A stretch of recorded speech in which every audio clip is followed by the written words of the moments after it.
दादा कैमरा नीचे कर लो यार। मैं दो मान लेता हूँ। हाँ, 2 मान देना।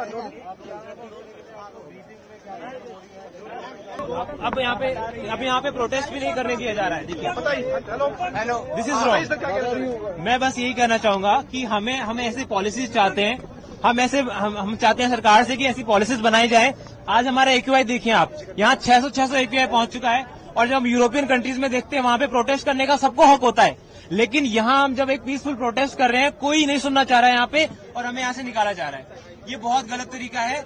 हम किसी को हार्म नहीं कर रहे हैं, हम बस साफ साफ कह रहे हैं कि चाहे कोई सी गवर्नमेंट हो, लेकिन इंसान कॉमन मैन यहाँ पे मर रहा है, कॉमन मैन यहाँ पे मर रहा है, और कोई पॉलिसीज नहीं आ रही है। सरकार डेटा को छुपा रही है, जो हमारे डेटा सेंटर्स है उन पे पानी छिड़का जा रहा है, लेकिन कोई भी काम नहीं कर रहा है। पूरी वर्कफोर्स बिहार में लगा दी गई है, लेकिन हमारी जान का क्या, हमारी जान का क्या?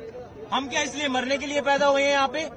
11 साल हो गए यहाँ पे इनको, अभी तक ऐसा कुछ नहीं हुआ है कि यहाँ पे चेंजेस ला सके किसी भी तरीके का। ना इनकी जो रेनफॉल करवाया इन्होंने वो पॉसिबल भी नहीं हो पाया, और वो कोई सॉल्यूशन नहीं है। हमें परमानेंट सॉल्यूशन चाहिए, और परमानेंट सॉल्यूशन जब तक नहीं आएगा यहाँ पे लोग रह नहीं सकते। आप खुद देखिए, आप सराउंडिंग में देखिए, आपको धुआं ही धुआं दिखेगा यहाँ पे। तो ऐसे नहीं हो सकता है, हमें स्टेप्स लेने पड़ेंगे और हमें आवाज उठानी पड़ेगी। हमारी जो जनता है वो भी बिल्कुल सोई हुई है। देखिए अब यहाँ पे बहुत सारे लोग हैं जो तमाशा देखने भले ही आगे होंगे, लेकिन प्रोटेस्ट करने के लिए बहुत लोग नहीं आ रहे हैं। तो हम चाहते हैं सरकार से भी और जनता से भी कि ये मुद्दा उठाए, और ये बहुत ही मेजर मुद्दा है किसी भी मुद्दे से। ये क्लाइमेट चेंज से जुड़ा हुआ मुद्दा है, और ये जब तक हमारे सरकार के कानों में नहीं पड़ेगा तब तक कोई फायदा नहीं होने वाला। तो हम सबसे ये रिक्वेस्ट कर रहे हैं, हमारी सरकार से ये रिक्वेस्ट कर रहे हैं कि प्लीज इस पे पॉलिसीज बनाई जाए, और अगर पॉलिसीज नहीं बनाई जाएगी, हम तो इनके लिए भी तो कर रहे हैं ना। ये बाहर ये यहाँ पे जॉब कर रहे हैं। सर हम तो पीसफुल प्रोटेस्ट कर रहे हैं ना, हम किसी को हार्म नहीं कर रहे हैं, हम भी आवाज रख रहे हैं। यहाँ पे धारा 163 BNSS लगी हुई है।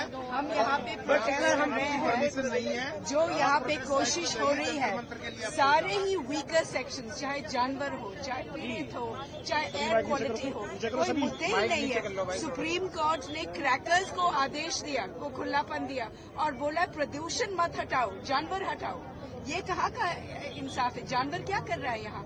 वो भी तो इस धरती के नागरिक है, ये भी इस देश के नागरिक। अगर हम बोलते हैं वसुधैव कुटुंबकम, तो ये किस तरीके का वसुधैव कुटुंबकम है कि सिर्फ इंसान को हक है जीने का, और वो भी कोई रूल्स नहीं, कोई लॉज नहीं, कोई कुछ नहीं, कोई सुनवाई नहीं तक। कोर्ट होता था जहाँ पे हर सुनवाई के लिए आदेश था कि सुनवाई करे कोर्ट, फिर फैसला करे, हर पक्ष को सुने, फिर समझे। ये पहला ऑर्डर है जिसमें फुटनोट केवल मीडिया रिपोर्ट्स हैं, ना कोई एक्सपर्ट कमेटी, ना कोई साइंटिफिक डेटा, ना कोई म्यूनिसिपल रिपोर्ट, ना कोई मेडिकल रिपोर्ट, केवल अनवेरिफाइड मीडिया रिपोर्ट्स पे। तो फिर मीडिया ही ट्रायल कर लेते हैं, सुप्रीम कोर्ट का क्या रोल?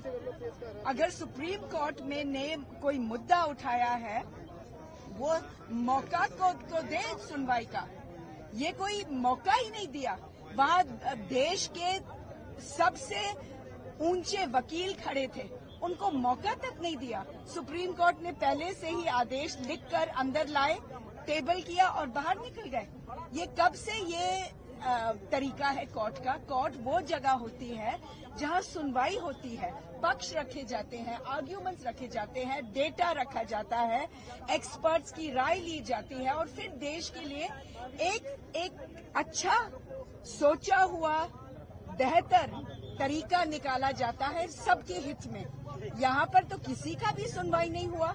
एक तरफी ही मुद्दा, जो कोर्ट होते हैं उन्हीं की सुनवाई होती है। कोर्ट ने कब यहाँ पे रास्ता आया है, कब सड़क पे वो गुजरते हैं?